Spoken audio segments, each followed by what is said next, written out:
Ahora, para comenzar, queremos informar que al finalizar cada exposición habrá una ronda de preguntas para que sean respondidas por los expositores.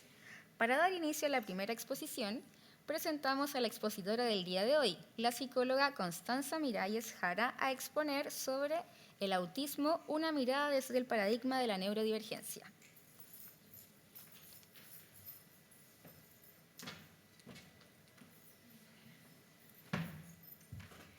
Bueno, hola, ¿cómo están?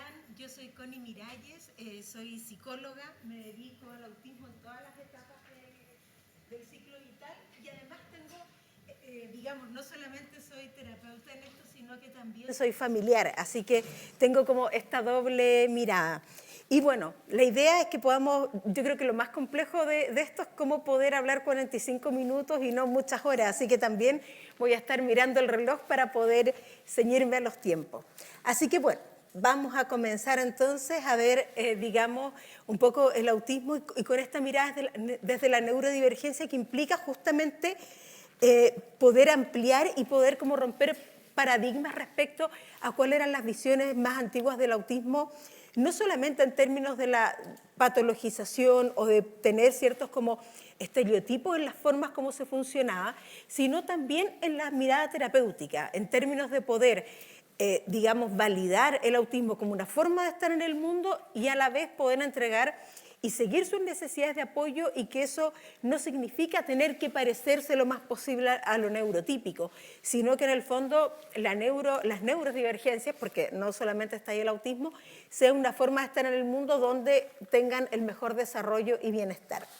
Así que bueno, les cuento también que yo me dedico a la ilustración, entonces, y como las personas neurodivergentes son pensadores visuales, hay mucho estímulo visual, ¿por qué? Porque ese es el lenguaje nativo. Entonces, para que nosotros también aprendamos como a integrar lo visual y a integrar también no solo el plano discursivo. Yo por eso puse aquí, digamos, un poco de que nos parecemos y también somos distintos a la vez.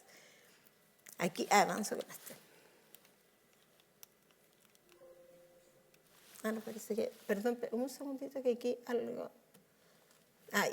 no sé qué me pasó aquí con el...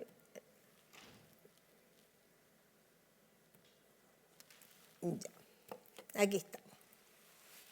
Bueno, yo brevemente me presento, digamos que me he formado en la Universidad de Chile en el tema del autismo, en la Universidad KS de Argentina y, digamos, las acreditaciones en estos test que son el test A2, el ADR y todos aquellos que en el fondo son los estándares como, digamos, que están como más pauteados para poder hacer un buen diagnóstico. Y bueno, yo siempre parto porque también el humor y enseñar el humor y todo eso es parte del trabajo que uno hace. Y este es como mi meme. Yo me hice hasta una polera, dije va a ser muy osado venir con mi polera de alguien dijo autismo, pero yo creo que para la próxima voy a venir porque un poco define, digamos, la postura tanto que tengo yo y que también tenemos como equipo en este diplomado que ustedes ven que estaba anunciado, que somos personas que estamos súper comprometidas con el autismo, donde hay incluso docentes que son personas autistas, hay muchas personas que son cuidadoras, yo soy tía, pero hay mamás, digamos, hay parejas, hay hermanos, entonces eso también permite como tener no solamente una experiencia teórica, sino que la propia historia de vida. ¿Cuáles son las primeras comprensiones fundamentales y quizás que en el fondo en el autismo estos últimos 5 años se ha ido revolucionando y cada vez van cambiando estos estereotipos? Por eso aquí puse yo como que vamos a tener que botar un montón de etiquetas y de miradas porque generalmente se miraban los autismos que tenían más necesidades de apoyo, digamos, donde había una manifestación más clara o de estereotipias o de temas del lenguaje, pero hoy en día nosotros tenemos que entenderlo como un espectro. Entonces pasa todos los días que uno cuando hace el diagnóstico dicen, pero no parece o no se le nota. Eso es como una de las palabras que no hay que decirle a una persona. Yo siempre digo, usted no lo diga, no le digan a alguien, no se le nota, porque en el fondo está haciendo un tremendo esfuerzo, probablemente o de camuflaje o de tener que aguantarse un estímulo, las ganas de moverse, para poder regularse y tener que encajar.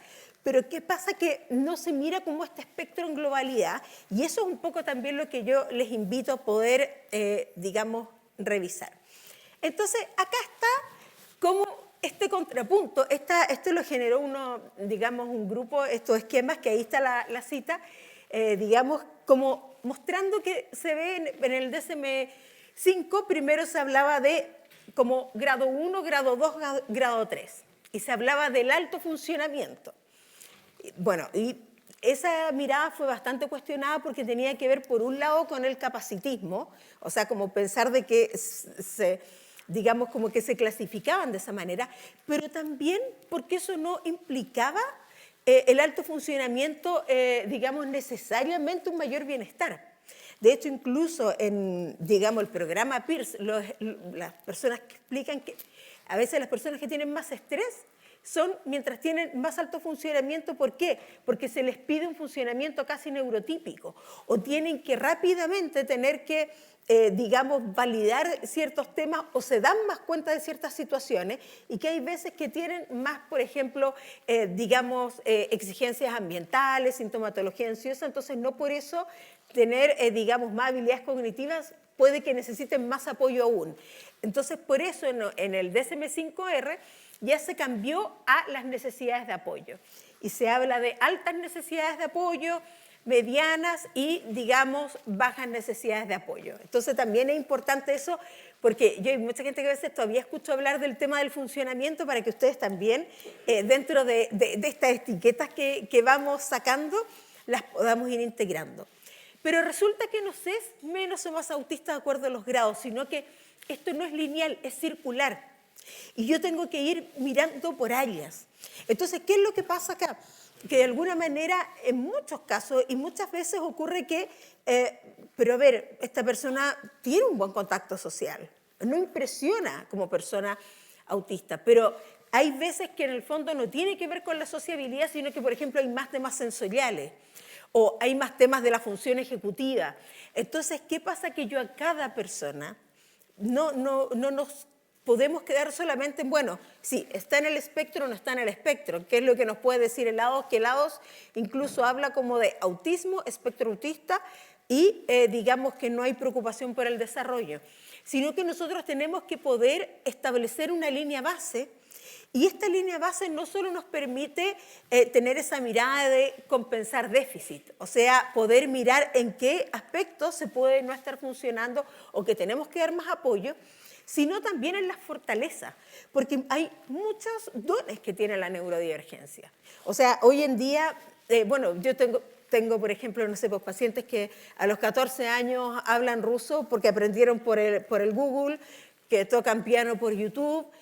Digamos, la otra vez me contaban que en un museo en Inglaterra un niño de 9 años tuvo que exigirle cambiar la descripción de un dinosaurio porque efectivamente estaba mal hecha. Entonces, hay muchos talentos especiales también que se tienen y que nosotros también tenemos que poder mirar y potenciar y poder entender que esta mente diferente también es necesaria.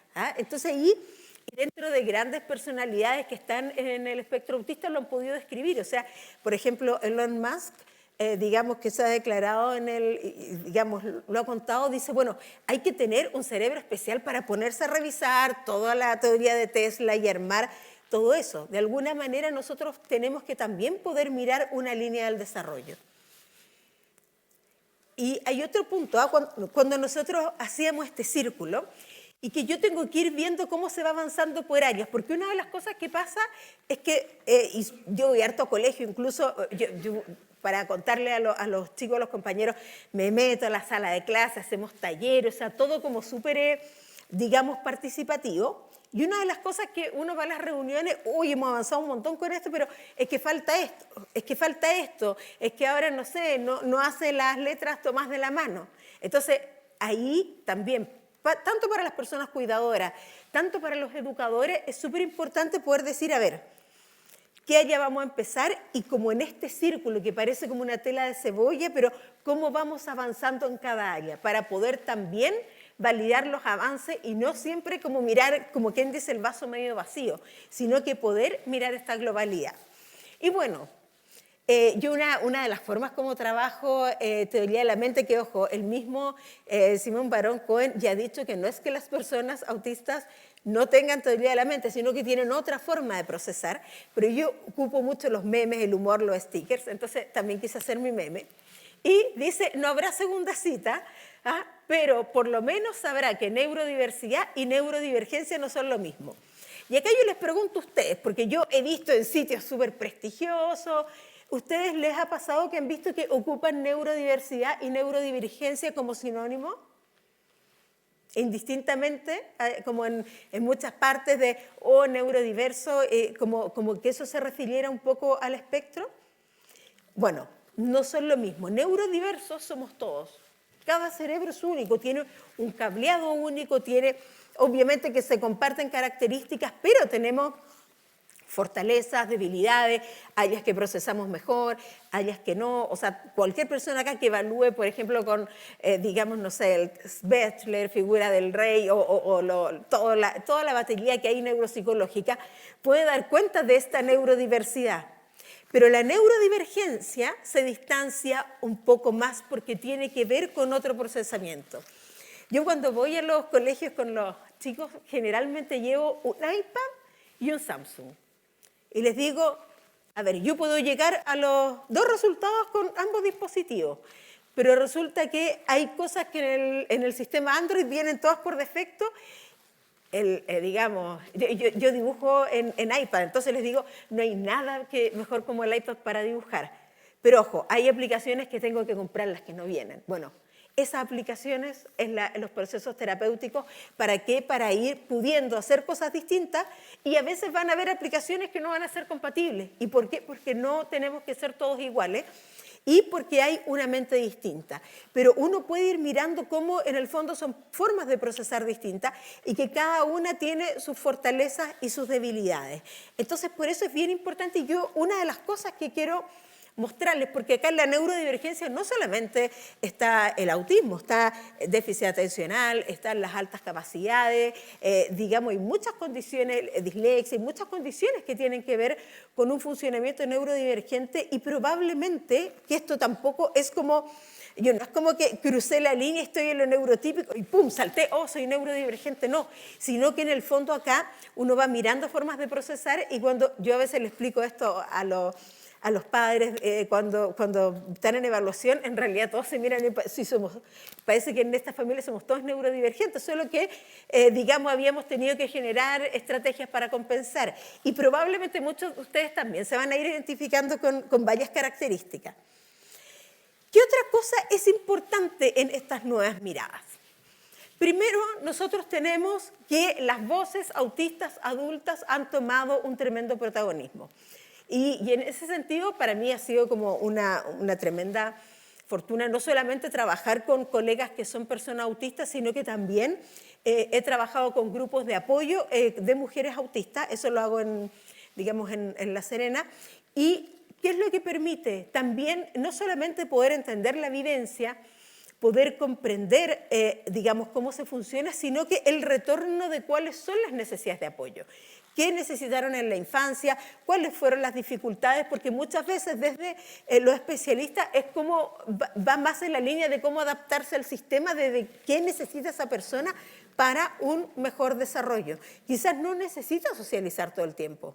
Quizás necesita tener un grupo de apoyo más pequeño, pero en el fondo ahí uno pone en juego cuáles son los requerimientos quizás de la familia que vaya a los cumpleaños, o cuáles son las reales necesidades, y desde ahí poder hacer los ajustes en el bienestar de la persona. Otro tema es el empoderamiento y activismo de las personas cuidadoras. Digamos, nosotros acá con Palermo hemos hecho unos cursos que han sido no solamente motivantes, sino que emotivos con respecto a cómo las personas cuidadoras quieren aprender y van a cursos. De hecho, ahí fue súper bueno porque en algún minuto dijimos, bueno, este curso es para profesionales. Y yo le decía, es que yo que trabajé 10 años como de psicóloga infanto-juvenil global y llevo 13 en el autismo, yo les decía, es que la comunidad de padres del espectro es que son muy estudiosos y van a tu curso, entonces también que puedan acceder y si no, lo otro lo van a ir completando, investigando y los incluimos y ha sido una experiencia increíble.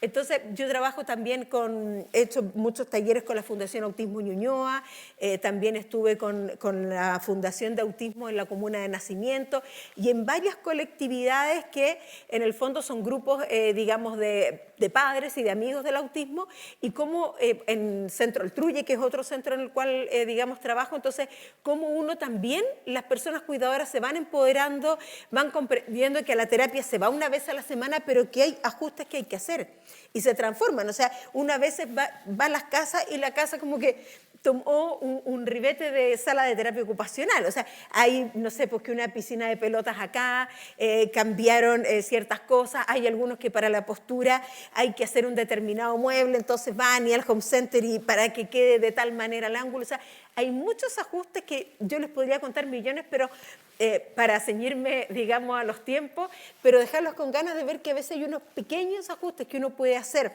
en el hogar, en el patio, en decir, por ejemplo, si un chico se desregula, oye, ponle una hamaca, porque esa información vestibular puede permitir que tenga su rincón.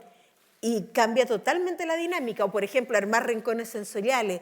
En otros casos, por ejemplo, que se necesita, cuando hay un shutdown, que es como irse hacia adentro, oye, una carpa iglú llena de pelotas de colores y en realidad era una regulación sensorial. O sea, hay muchos detalles que nosotros podemos mirar, pero en cómo una familia también, sobre todo padres empoderados, se reformulan como una familia también neurodivergente.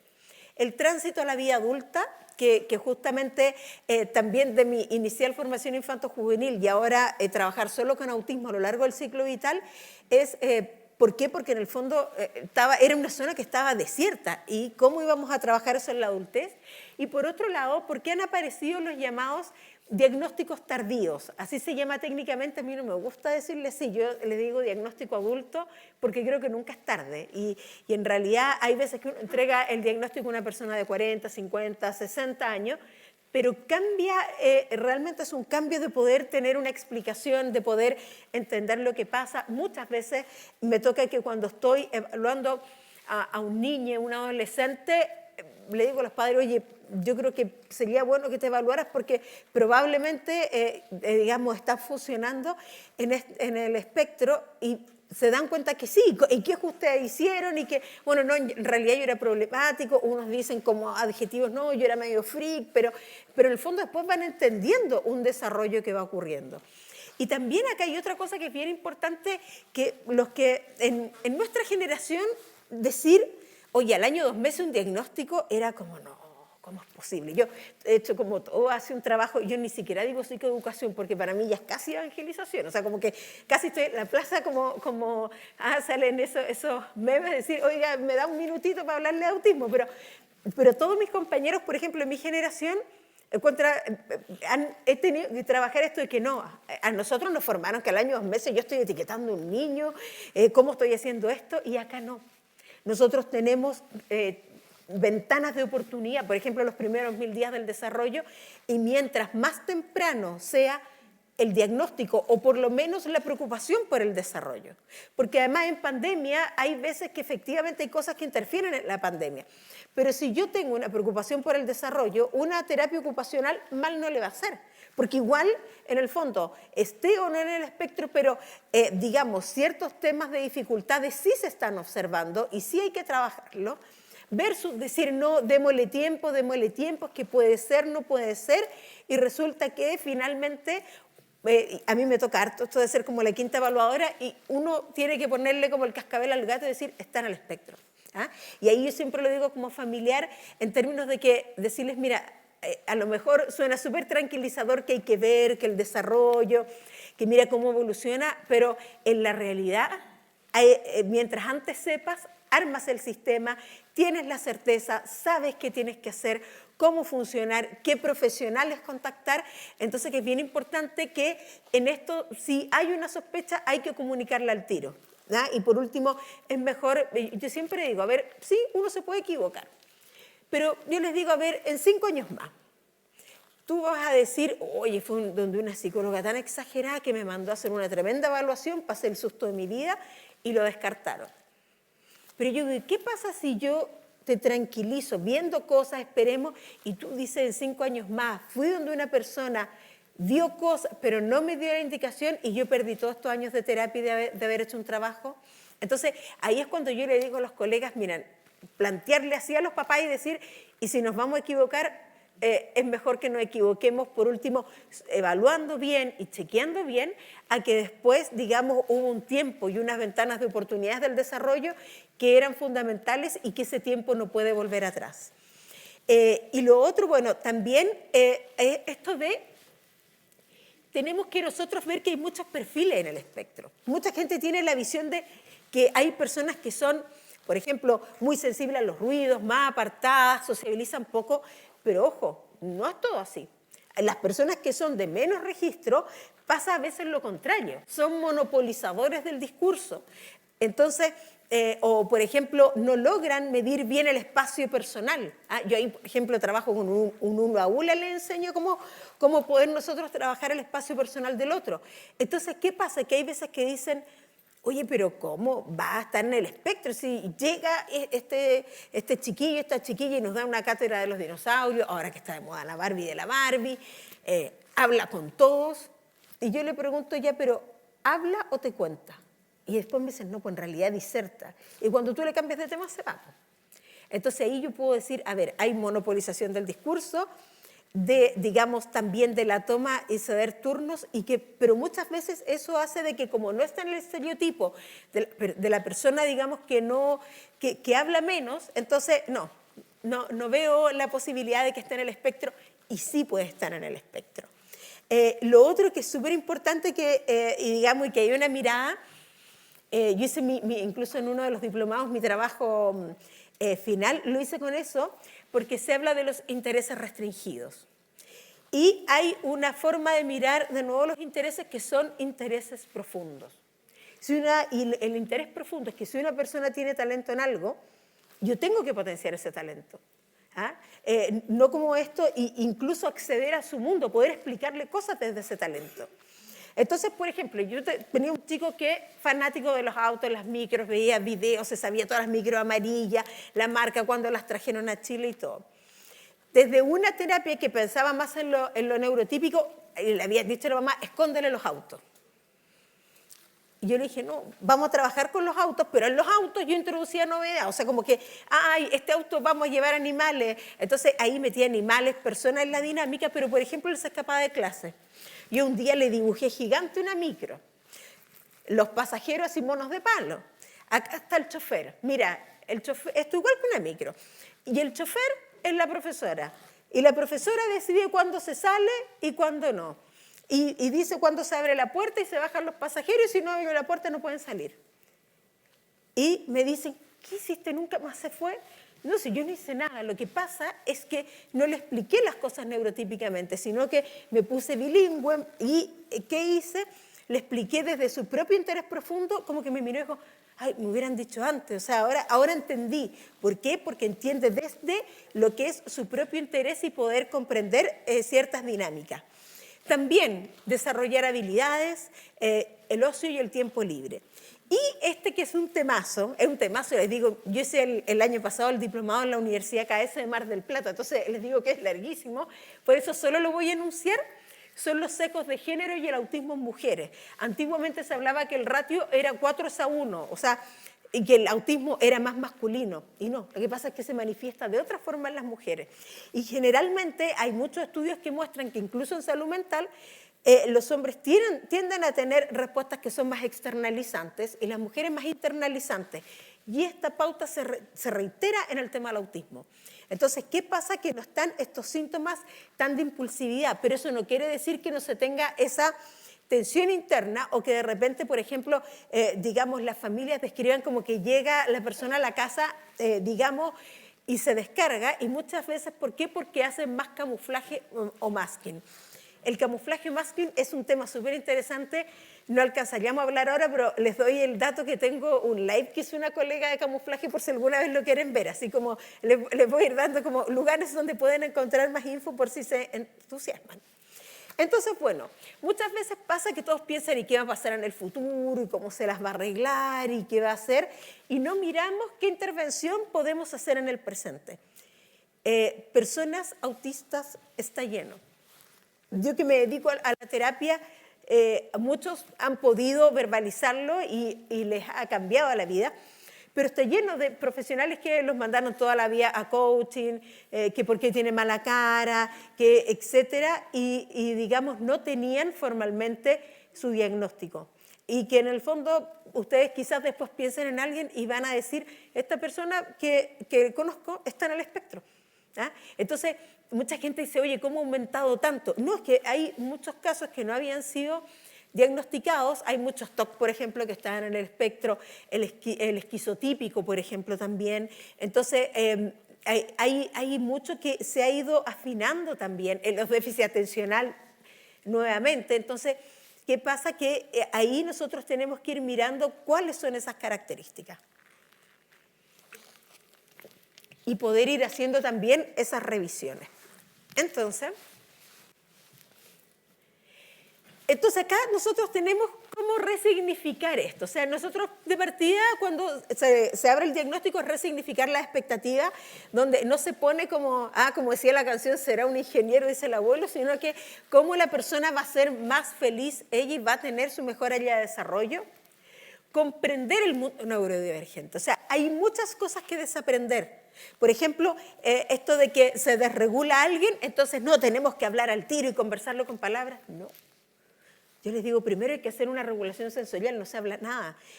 Hay que tener cuál es el plan, encontrar qué es lo que regula, poder, digamos, hacer esa actividad. Y una vez que pasa eso, puede que hable al otro día o mucho tiempo más.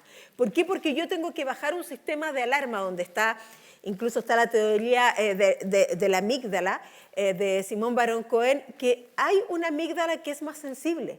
Entonces, si yo en ese minuto digo, a ver, pero reconozca esto no sé qué, va a hacer que se desregule de nuevo, que además para defender una postura que incluso sabe que hay cosas que está diciendo que no están bien, se va a sobredesregular y además va a contestar cosas que va a alarmar más, digamos, a los padres, a los cuidadores, a los profesores, porque dicen, no, que hay poco insight y cómo me contesta esto, o puede decir a veces cosas muy fuertes que en el fondo no está logrando medir el impacto que van a tener en el otro. Entonces, en ese sentido, muchos dicen, pero ¿cómo le voy a aguantar todo? No, si los límites se los va a poner igual. Lo que pasa es que se los va a poner en unas horas después. Vamos a hacer un plan con pictogramas y apoyos visuales, vamos a hacer una rueda de qué puedo hacer, vamos a construir un rincón sensorial, pero en ese minuto pedir perdón, asumir, claramente no. Por ejemplo, en otras situaciones de que voy y te miro en los ojos, pero mírame, no. También pasa lo mismo, yo siempre les digo, funciona muy bien que yo ocupo algo que yo sé que puede ser, no sé, un fidget toy, un pop-it, un cuadro de Rubik, si le gustan las masas, dibujar. Y yo me pongo, pero yo me pongo hombro a hombro. De hecho, yo muchas veces atiendo hombro a hombro con una mesa que algo hacemos. Dibujar, o sea, muchas formas de acceder. Y uno se empieza a mirar intermitentemente hasta que la persona ya va y sostiene la mirada. Pero el hecho de mirar así resulta más amenazante. Entonces yo también tengo que dejar de mirar a la persona y muchas veces, pero mírame para que hablemos. No, si la persona necesita estar y muchas veces va a tener las mejores conversaciones cuando esté haciendo otra cosa. Entonces, como me decía la otra vez, que yo trabajo mucho con masas mágicas, con un montón de cosas, me decía, oye, pero esto es como un copucheo haciendo artesanía. Claro, porque si nos sentamos a hablar y así a conversar y cómo te sientes con esto, no vamos a... O sea, tiene que ser en una actividad en paralelo, una actividad gratificante que me esté entregando un input sensorial. Por otro lado, bueno, por eso es que les digo que acá hay mucho que desaprender, aprender y reaprender. Aceptar el diagnóstico e integrarlo como parte de la identidad, eso es súper importante. Yo acá hice para abril, después lo tuve que mover un poco, pero acá hicimos un concurso del autismo dibujado. Aquí muy amoroso me prestaron una galería, me pasaron un café, todo esto con muchas voluntades nomás, que me dijeron, toma, aquí tenía el muro, lo hicimos como por Instagram, pero funcionó increíble, Pilot Chile me regaló los premios, pero todo como bien a pulso, entonces, pero funcionó fantástico. acá estoy con las mamás de Autismo Ñuñoa, que además, no crean ustedes, estos grupos de apoyo lo pasamos regio, como ven ustedes, y todos traen cosas ricas para comer, o sea, son espacios que son de construir redes, de compartir experiencias, de distintas edades. Y acá estamos en La Serena, yo vivo como en la Minilla, vivo 10 días en La Serena y en Santiago, y allá trabajo con una escuela de, digamos, como de alta vulnerabilidad de pescadores en Caleta San Pedro y un grupo de mujeres adultas. Entonces acá tenemos salida en la playa, pero por ejemplo hemos hecho la primera salida en un pub. Es que no me daba nervio, ¿no? Y nosotros vamos con mi colega, miramos, ya, a ver, este pub se ve tranquilo, hay que sentarse acá porque acá está el parlante, cómo está la carta, y vamos y hacemos la experiencia para que después vayan saliendo, y muchas veces es la primera, como, digamos, comillas, salida de carrete que han tenido. ¿Ah? Entonces, por ejemplo, todas esas experiencias son súper gratificantes en términos de poder aceptar y de poder hablar en el mismo idioma. Acá está la exposición, acá todas estas fotos estoy con todos los consentimientos informados. Ella, por ejemplo, fue la ganadora en la categoría infantil, incluso su dibujo lo compró una que es Autism Solutions, que lo compró y es como la portada oficial, el icono oficial, digamos, de esta institución. Y ella lo vendió a Estados Unidos, entonces además estaba feliz, como en el fondo cuando yo exploto estos intereses profundos empiezan a pasar estas cosas, se generan espacios donde también se encuentran gente con intereses en común y también con la condición neurodivergente. Bueno, entonces tal cual como yo les hablo de esto, nosotros vemos distintos puntos de vista. O sea, acá, ¿qué ven ustedes, pato o conejo? Pato, porque si yo miro para allá se ve un conejo, si yo miro para allá se ve un pato. Así pasa, o sea, nosotros somos ya neurodiversos y también en las neurodivergencias es que yo no puedo decir, a ver, lo que el otro está mal, no, pues si todo depende en cómo lo mire. Y bueno, y acá también en todo esto de enmascarar, en todo esto de tener que ajustarse a lo neurotípico, muchas veces es, digamos, una exigencia que va siendo como, que no es, que va siendo como esto como de la gota quebrada a la piedra. Entonces, yo quise usar como metáfora, ustedes conocen, algunos les dicen el síndrome, pero no es el síndrome, pero la historia de la rana hervida, ¿no la conocen? Bueno, yo aunque no venía preparada, la tengo lista aquí para leérsela, es muy cortita. Porque, digamos, aquí espero que me hagan una seña unos 5 minutos antes para no pasarme, porque eso es una de las grandes cosas que me tienen que tener paciencia en todos los cursos, que es inevitable que de repente me pueda pasar. Entonces, ¿cuál es la historia de la rana hervida? ¿Sabes qué pasa cuando metes a una rana en una olla con agua hirviendo? Pues salta y sale corriendo. ¿Sabes qué pasa si la metes en una olla con agua fría y subes la temperatura muy de a poco? En ese caso, la rana se queda quieta. Su cuerpo se va adaptando a la nueva temperatura a medida que va llegando. Para cuando descubre que está que está hirviendo, ya es demasiado tarde. Ha usado todas sus fuerzas en regular la temperatura de su cuerpo. Está débil, no tiene fuerzas para saltar. Entonces muere en esa olla con agua sin siquiera poder escapar. Entonces ahí se piensa en la rana. ¿Cuál es la verdadera causa de su muerte? ¿Es el agua hirviendo?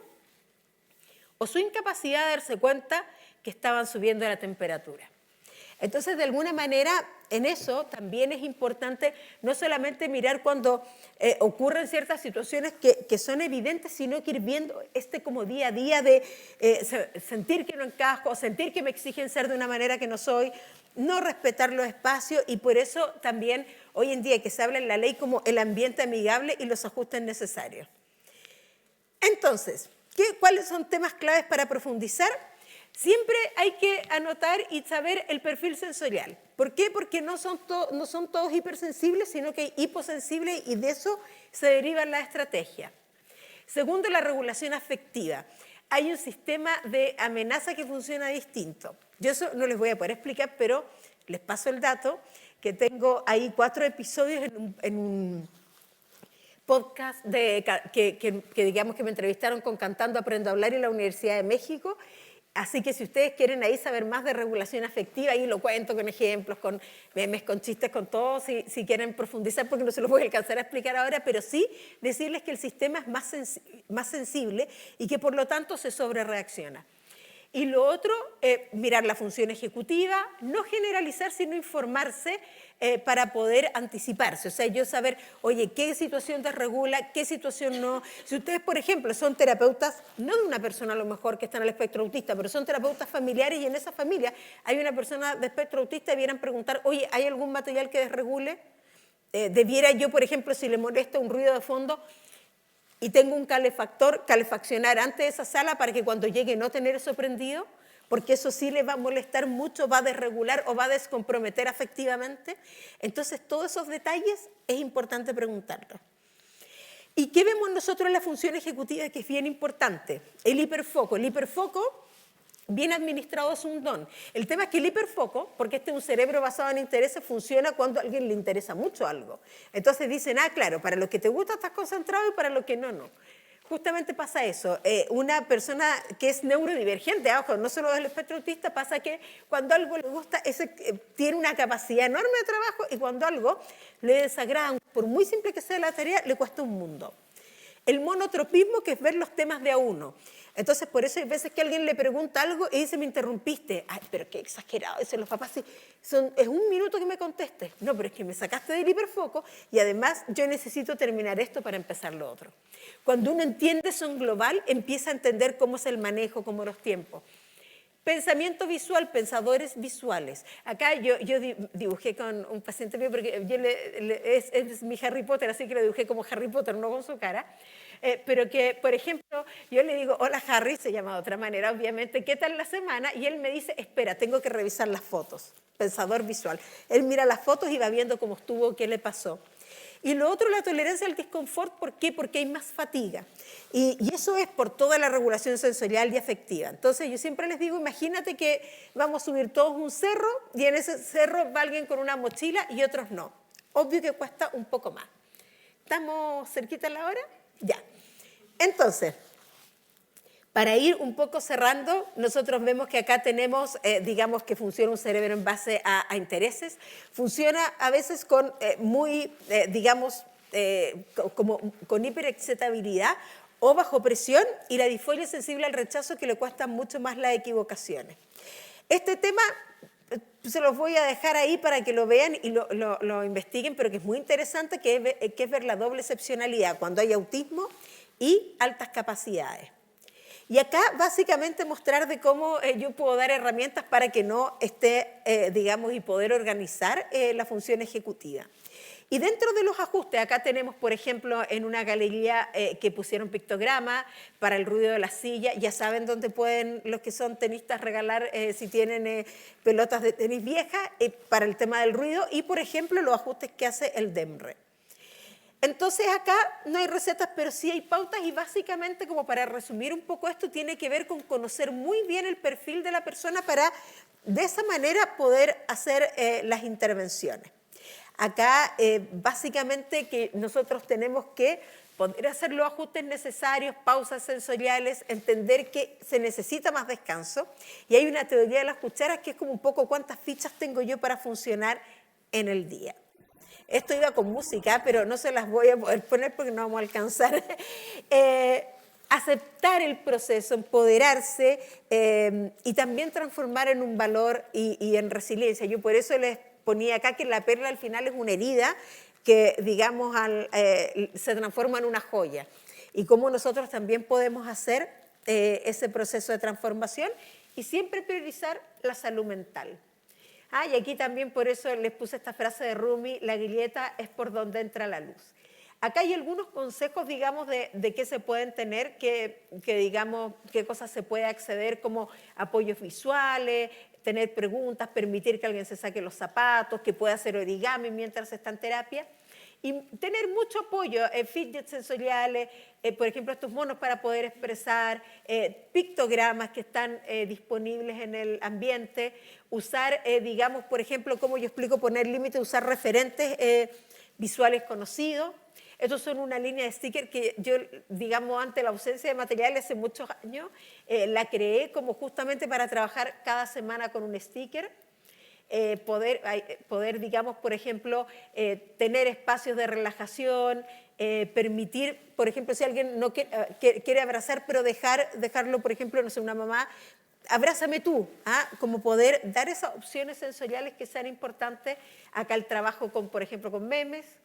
Acá les ponía de nuevo, si veían la calavera o la cena romántica, ¿ah? Porque nuevamente tiene que ver con nuestros temas perceptivos. Y saber que hay menos batería social y que en el fondo eso lo tenemos que hacer pausas para eso, ¿no?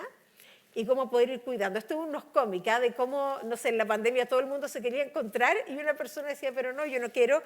Y también preguntándose si aún sabría socializar. Este es un típico meme de He-Man. Y para terminar, les quise dejar este pie que es de una paciente que dentro de todas las cosas que conversábamos, estos son procesos largos que requieren mucha reflexión, que hay idas y vueltas, entonces a ella le hizo mucho sentido esta frase que es sin prisa, pero sin pausa. Entonces ella para caminar así se hizo este tatuaje en el pie y me prestó ahí su pie para poder mostrarles este bonito como cierre. Este es el Parque Talinay. Y ustedes saben lo importante que es la energía eólica, pero si yo pongo, digamos, uno de estos molinos que son, digamos, hechos como con tecnología, lo pongo en un lugar donde no hay viento, son un estorbo. ¿Ah? Entonces, por eso es que cuando tengo que saber ubicarlo y digamos, como cuando la naturaleza de cada persona está en el lugar correcto, hace que todo fluya y esos son los ajustes, permitir a la persona que esté en el mejor lugar donde pueda estar y dar lo mejor de sí misma. Y entonces he terminado, discúlpenme que me haya pasado un tema, pero es muy apasionante, así que les doy muchas gracias y le dejo ahí el paso a mi colega. Ah, perfecto. Ya, perdón, me avisaban ahí qué preguntas tienen o comentarios, etcétera. Si tenemos alguna pregunta, eso, puede levantar la mano y se les va a acercar un micrófono. Gracias. Hola, me llamo Florencia, vengo por Fundación Tierra de Esperanza, soy tallerista. Y quería, bueno, primero decir que ha sido maravilloso todo lo que haces con las actividades, precisamente como de actividad manual, etcétera, me encantó. Y preguntar un poco más sobre, yo sé que no puedes abordar, pero si nos puedes dar como una guiña, un buscar, qué sé yo, de género. Me encantaría saber más de eso y no sé dónde puedo buscar. Bueno, uno de los temas que son fundamentales es que se ha visto que el tema del género en el autismo y sobre todo de disforias de género tiene como un 60% de prevalencia. ¿Ah? Entonces, de alguna manera es un tema y además el cómo se concibe también la relación de pareja. A veces que o no está el interés o hay intereses que tienen de contactarse más con una persona por un interés profundo que por una atracción. Y primero ahí nosotros tenemos que abrir la mente y entender que es otro mundo y poder desde ese mundo entregar las herramientas. ¿Ah? Y junto con lo del género hay un punto bien importante que yo he estado trabajando harto. Me he leído unos libros así súper como psicología oscura, técnicas de manipulación, pero justamente para poder entregar tips y resúmenes de cómo aprender a leer también ciertos temas de manipulación, porque o si no también hay veces que un factor de riesgo es que se tenga como un poco de ingenuidad, digamos, y en eso también hay un trabajo importante que uno tiene que ir trabajando. Y hay una parte en el género que tiene que ver con propio del autismo y hay otra parte que también se habla de lo identitario, que al sentirse que no se encaja, una minoría, digamos, activa y cohesionada, permite tener un espacio y un lugar de aceptación. Entonces a mí me ha tocado muchos adolescentes que a veces llegan que me plantean que soy trans y empezamos también a abordar ese tema y después se dan cuenta que no, sino que en el fondo era el lugar donde se sentían comprendidos y no juzgados. Entonces, ahí también hay que mirar con un poquito más de lupa el tema de cuánto tiene que ver también, y sobre todo post pandemia, con esta soledad y que esos grupos eran mucho más virtuales, de si tiene que ver con espacios más identitarios o si tiene que ver con el propio desarrollo de identidad. Eso así como súper en breve, pero es un tema que es muy interesante de profundizar. Gracias. Súper. Agradecemos entonces la exposición de Constanza. Perfecto. Muchas gracias.